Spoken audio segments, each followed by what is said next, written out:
안심하라.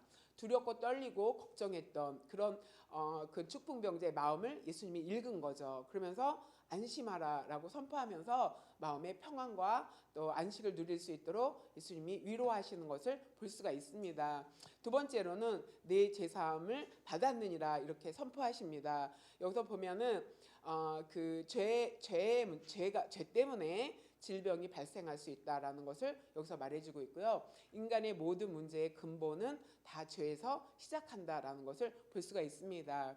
베데스다 연못에 예수님이 갔을 때 그 첫 때 천사들이 와서 물이 동했을 때 들어가면 한 사람은 치유받는다라는 전설이 있잖아요. 거기서 38년 병든 사람이 있었어요. 예수님이 그에게 찾아갔을 때 사람들이 또 다 빨리 저기 물에 들어가는데 나는 들어갈 수가 없어서 치료받지 못한다라고 말씀하셨을 때 예수님께서 그 병자를 치유하시면서 뭐라고 말씀하시냐면 다시는 죄를 짓지 말라 이런 말씀을 하십니다. 그러면 우리가 문제가 생기는 원인 중에서 죄의 문제 때문에 질병의 문제 또 인간적인 여러 가지 문제가 발생할 수 있다는 것을 기억하셔야 됩니다. 그런데 예수님께서는 내 죄사함을 받았다라고 선포하면서 영혼의 문제까지 해결해 주시는 것을 볼 수가 있습니다. 그 뒷절에 가보면 내 침상을 들고 일어나 집으로 가라라는 선포까지 듣습니다. 그래서 예수님께서는 정서적인 안정과 위로를 주시고 영혼의 문제를 해결해 주시고 그다음에 육체의 질병의 문제를 해결해 주시는 것을 볼 수가 있습니다. 이 중풍병자가 그렇게 치유를 받을 수 있었던 것은 그들의 믿음, 그들이 있었던 것을 여기서 말해주고 있습니다. 이 그들은 공동체예요. 4명 이상 공동체가 모여서 중풍병자를 하나님 앞으로 예수님 앞으로 인도하는 것을 볼 수가 있습니다. 오늘날 신앙의 중풍병자에 걸린 사람들이 있다라는 것을 기억하셔야 돼요. 그래서 그 사람들이 일어나지 못하고 누워서 하나님 앞에 예수님 앞에 나오지 못하는 사람들이 있다. 여기서 중풍병은 무엇에 의해 크게 얻어맞아서 기절했다 이렇게 말하잖아요. 그러니까 신앙의 중풍병이 걸린 사람들은 큰 충격을 받아서 믿음 생활을 이어가지 못하는 사람들이 우리 주변에 있을 수 있다. 충격은 질병이 충격일 수도 있고 물질의 충격일 수도 있고 사람과의 관계에서 충격일 수도 있고 그래서 환경이 너무 힘들고 어려워서 일어날 수조차 없는 가고 싶지만 갈 수 있는 환경이 안 되는 그런 사람이 우리 주변에 있을 수 있다라는 것을 본문이 얘기해주고 있습니다. 이 본문에서 너희가 그들이 되어라라는 것을 교훈합니다. 그래서 이 중풍병자는 한 사람이 도와줘서 가능한 문제가 아니에요. 최소 4명이 도와줘야지 그를 예수님 앞으로 인도할 수 있다는 것을 생각하셔야 됩니다. 그렇기 때문에 이렇게 신앙의 중풍병이 들어서 누워서 일어나지 못하는 일어나고 싶어도 일어날 수 없는 사람들을 4명이 연합해서 우리가 합심해서 기도할 때 또 우리가 합심해서 찾아가서 전화하고 위로할 때 하나님께서 우리의 믿음을 통해서 살릴 줄 믿습니다. 치료할 줄 믿습니다.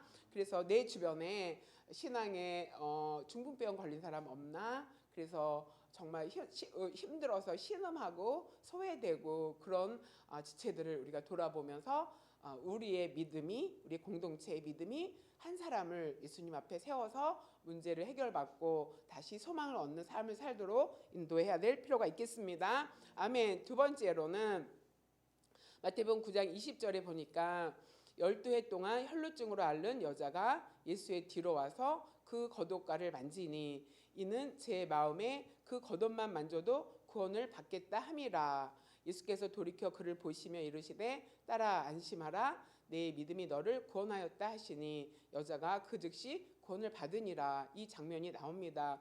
여기서 혈루증은 하이모레오래갖고 지속적으로 피를 흘리는 부인병을 말해요. 근데 이 여인이 혈루증을 앓고 있었는데 12년이 됐다 이렇게 말합니다. 12년 동안 계속 지속적으로 피를 흘리는 병을 앓고 있었어요. 그런데 다른 성경 구절에 보면은 많은 의원을 찾아갔다 이렇게 말해요. 그러면은 그 병을 고치기 위해서 여기저기 좋다라는 병원, 잘 고친다는 병원, 의원 다 찾아다녔어요. 얼마 동안? 12년 동안. 그 12년 동안 찾아다니면서 경제적인 어떤 그 부담이 엄청 컸을 거예요. 그래서 아마 경제적으로도 굉장히 힘들어하는 지금 환경일 수도 있습니다. 그렇게 인간적인 최선의 노력을 다했지만 치료받지 못했습니다. 그런데 이 여자는 예수님의 뒤로 왔어요. 근데 이 혈루증은 부정한 병이다 이렇게 얘기하거든요. 그래서 몸에 피가 흐른다는 것은 부정하다 이렇게 얘기하고 그런 부정한 사람을 만진 사람도 부정하다 이렇게 이야기하고 있습니다. 그렇기 때문에 이 여인은 많은 사람이 있는 곳에 갈 수 없는 그런 사람이었어요. 그런데 간절하니까 마지막 희망을 예수님께 두고 12년 동안 인간적인 노력으로 치료를 해봤지만 안 되니까 이제 예수님께 나아가 보자 라는 마음을 가졌던 것 같아요.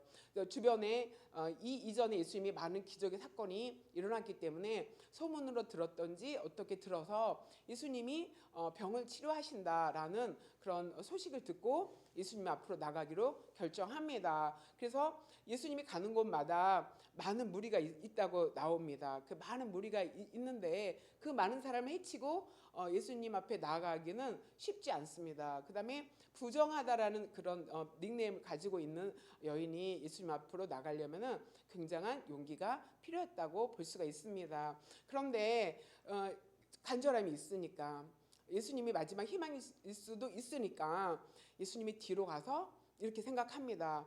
예수님의 그 겉옷만 내가 만져도 나을 수 있겠다라는 생각이 드는 거예요. 그러니까 이 손을 뻗어서 예수님의 겉옷을 뒤에서 이렇게 살짝 잡습니다. 잡았을 때 다른 성경에 보면은 누가 내 옷을 만졌느냐 잡았느냐 이렇게 말할 때 제자들이 그렇게 말합니다. 예수님 여기 사람들이 이렇게 많은데 이렇게 밀치고 밀쳐서 부딪힐 수도 있는데 누가 만졌냐고 말하면 그런 사람을 어떻게 찾을 수 있겠습니까? 이렇게 말했을 때 아니다 이렇게 예수님이 말할 때 이 여인이 자기 보고 하는 말인 줄 알고 막 이렇게 두려워서 예수님 앞에 섰다라는 그런 장면이 나옵니다. 자 그런데 이 여인이 이게 간절한 마음 많은 사람을 해치고 나오고 그 다음에 손을 뻗어서 예수님의 옷을 잡았을 때 그때 기적의 역사가 일어나는 것을 볼 수가 있어요. 예수님이 그 여인을 돌이켜 보면서 여기서도 따라 안심하라. 앞에서는 작은 자야 안심하라 이렇게 말하죠.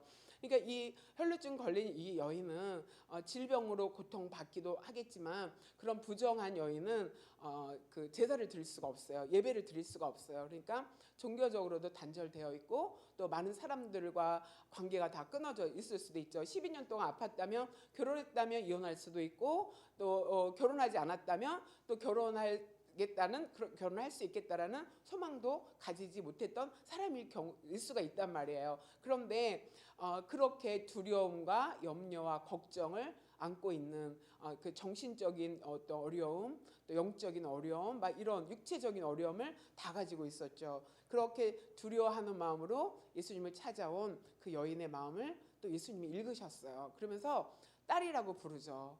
다른 사람들은 피하고 가까이 가고 싶어 하지 않은데 예수님은 딸이라고 부르면서 안심해라 이렇게 또 마음의 평안을 주시고 위로하는 말씀하십니다. 그러면서 내 믿음이 너를 구원했다 이렇게 선포합니다. 여기서 구원했다는 것은 너의 질병에서 노임을 받았다 치료받았다라는 뜻입니다. 자 그렇게 해서 즉시로 구원을 받았다 이렇게 말하죠. 여인의 간절한 믿음이 예수님을 만나면 내가 치료받겠다라는 그 믿음이 용기를 내게 하고 손을 뻗어서 예수님의 옷을 만졌고 그것이 기적을 일으키는 그 믿음이 질병을 치료받는 12년 동안 고치지 못한 그 질병을 치료받는 것을 볼 수가 있습니다. 자 우리에게도 12년 동안 정말 그 해결되지 않는 문제를 갖고 있지 않습니까? 그 12년 동안 내가 품고 있는 문제, 해결되지 않은 그 문제, 이거 언제 끝날지 모르는 그 문제 때문에 자신감도 없고 그 문제 때문에 무엇을 할 수도 없고 그 문제 때문에 경제적인 어려움도 계속으로 겪고 있고 그 문제 때문에 사람 앞에 또 떳떳하게 나서지 못하는 그 내 안에 있는 문제, 그 문제를 품고 12년을 내가 이렇게 지내오진 않았습니까? 그 12년 동안 피 흘리는 그 부정한 문제를 가지고도 예수님 앞에 나왔을 때 예수님께서는 그 문제를 해결해 주신 줄 믿습니다.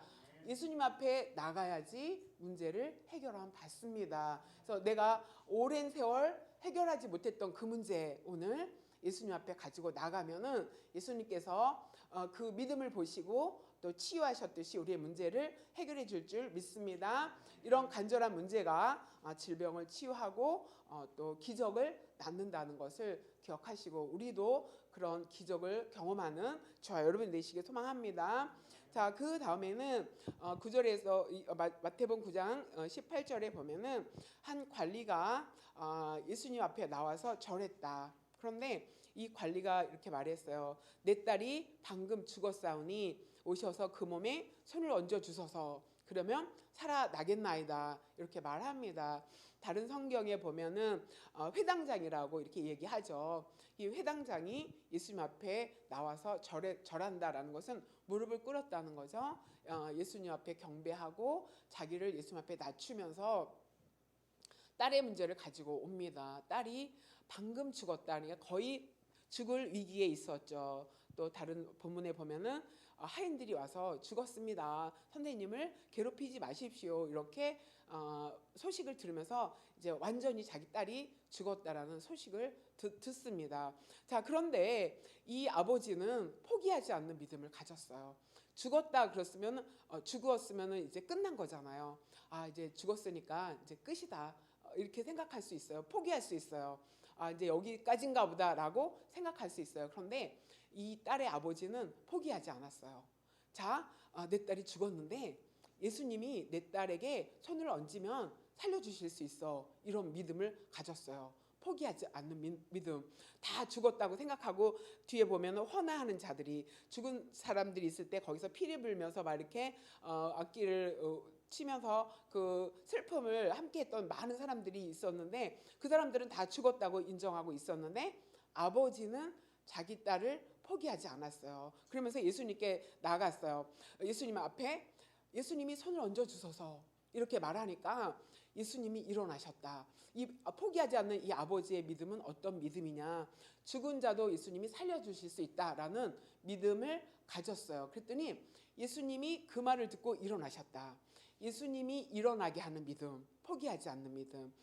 스데반이 예수님의 복음을 전하다가 사람들에게 돌에 맞아서 죽는 장면이 사도행전에 나옵니다. 스데반이 돌에 맞아서 막 죽을 때 뭐라고 얘기하냐면 하늘 문이 열리고 보좌에 앉으신 예수님이 서셨다. 이런 장면이 나옵니다. 그러면서 내가 하늘 보좌에서 서신 예수를 본다. 이렇게 고백하는 것을 볼 수가 있습니다.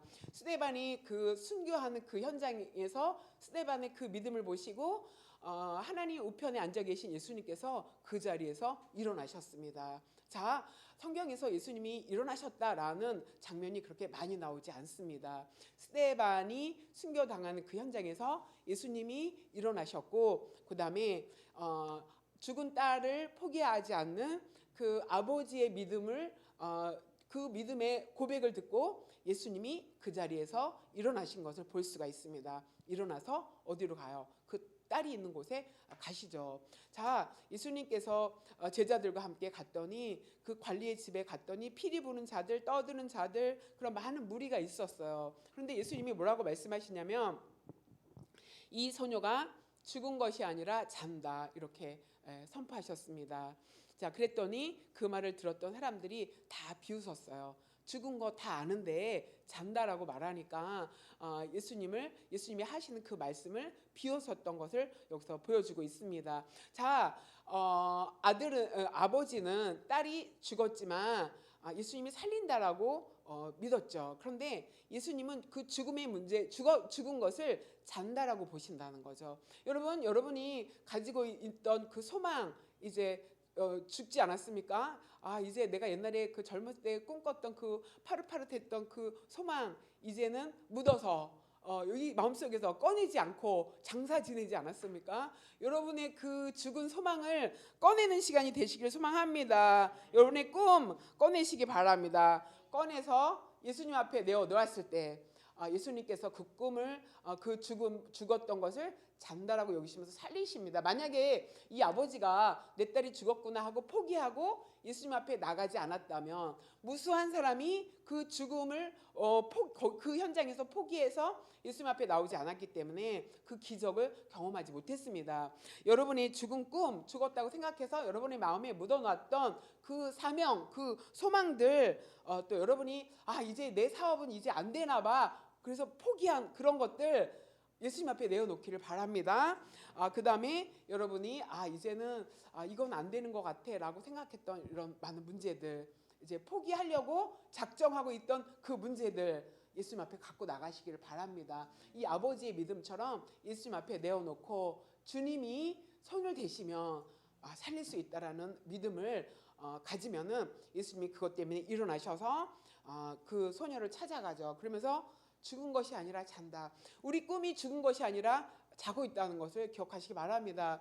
이 말씀을 묵상하고 준비하면서 나 옛날에 정말 장난 아니었는데 내 이 열정 정말 열정, 아무도 못 말리는 열정으로 달려왔는데 어느새 이렇게 깊이 뭐 꺼낼 수도 없을 정도로 이렇게 깊이 가서 이제 포기가 아니라 아예 그냥 잊어버리고 있지 않나. 너무 현실만 바라보지 않나. 옛날에는 너무 꿈만 쫓아서 문제다라고 생각했는데 지금은 너무 현실만 바라보는 게 문제가 아닌가라는 생각을 참 많이 했어요. 그래서 참 많은 것을 접었는데 좀 꺼내봐야 되겠다.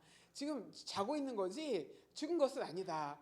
뭐 주님이 깨워주시면 일어날 줄 믿습니다. 여러분 나만 그렇습니까? 여러분 웃고 그러는데 여러분도 속으로 정말 이런 거 했으면 좋겠다라고 그 열정을 품었던 거 포기한 거 많지 않습니까? 그쵸? 솔직히 말하면. 자, 그런데 오늘 말씀은 그건 죽은 거 아니야. 그거 자는 거야. 그런데 여기서 포기하면은 정말 죽은 게 되고, 포기하지 않고 주님이 손대시면, 주님이 일하시면 가능합니다라는 고백을 할 때 우리의 죽은 꿈이 살아날 줄 믿습니다. 우리의 쓰러져가는 사업이 일어날 줄 믿습니다. 우리 김지원 지사님 사업 일어나야 되거든요. 네, 주님이 잔다고 하셨으니까 소망이 있습니다. 또 여러분이 이거 아닌가 보다라고 이렇게 조금씩 접었던 그런 것들 오늘 하나님 앞에 내어놓고 그것을 하나님께서 손대셔서 예수님께서 함께 하셔서 그 죽은 소녀가 일어났던 것처럼 우리의 꿈과 소망이, 우리의 사명이 되살아나게 되기를 소망합니다. 예수님께서 무리를 내보내셨어요. 부정적으로 생각하는 사람 다 내보내셨어요. 그 다음에 소녀의 손을 잡으셨을 때 소녀가 일어났습니다. 우리의 모든 문제 예수님의 손에 올려드리는 시간이 되기를 바랍니다. 예수님께서 잡으시면은 일어난다. 그러면서 예수님이 이 아버지에게 그랬거든요. 두려워하지 말고 믿기만 하라 하면서 그 자식을 잃어버리는 가슴 아파하는 그 아버지의 사랑을 예수님께서 위로하시는 것을 볼 수가 있습니다.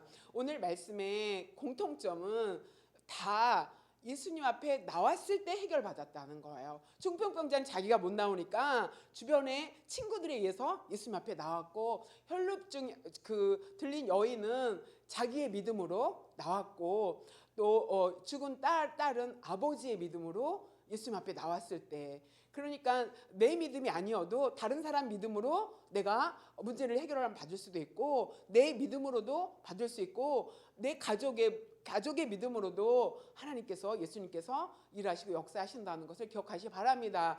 언제? 예수님 앞에 나왔을 때. 자, 그러면 예수님 앞에 나온다는 것이 무슨 뜻인가? 예수님이 역사하는 자리는 세 가지밖에 없어요. 예배의 자리, 이 자리는 예수님 앞에 나온 자리예요. 그 다음에 말씀의 자리, 내가 말씀을 읽고 듣고 묵상하고 공부할 때 그 말씀을 통해서 예수님이 역사하십니다. 또 기도의 자리, 기도할 때 예수님께서 음성도 들려주시고 또 역사도 하시고, 이 주로 예수님이 역사하시는 자리는 말씀의 자리, 기도의 자리, 이 예배의 자리.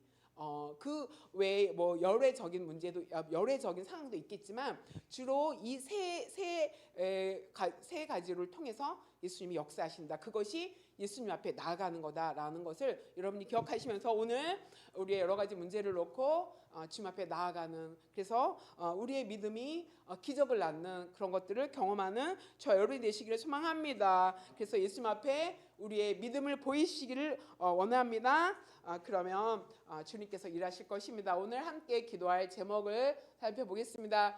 주님, 장애물을 넘는 그런 믿음을 내게 주시옵소서. 또 간절한 혈루병이 걸린 여인처럼 12년 동안 해결되지 않은 그 문제를 가지고 우리가 간절할 때 그런 믿음으로 예수님의 역사를 또 우리가 경험할 줄 믿습니다. 또 그 자녀의 문제를 가지고 아버지 앞에 나온 그 아버지처럼 포기하지 않는 믿음 갖게 해달라고 기도하시고, 이 뒤에 있는 여러 가지 기도 제목 가지고 함께 기도하는 시간을 갖도록 하겠습니다. 기도하겠습니다. 하나님 아버지 감사합니다. 분명히 오늘도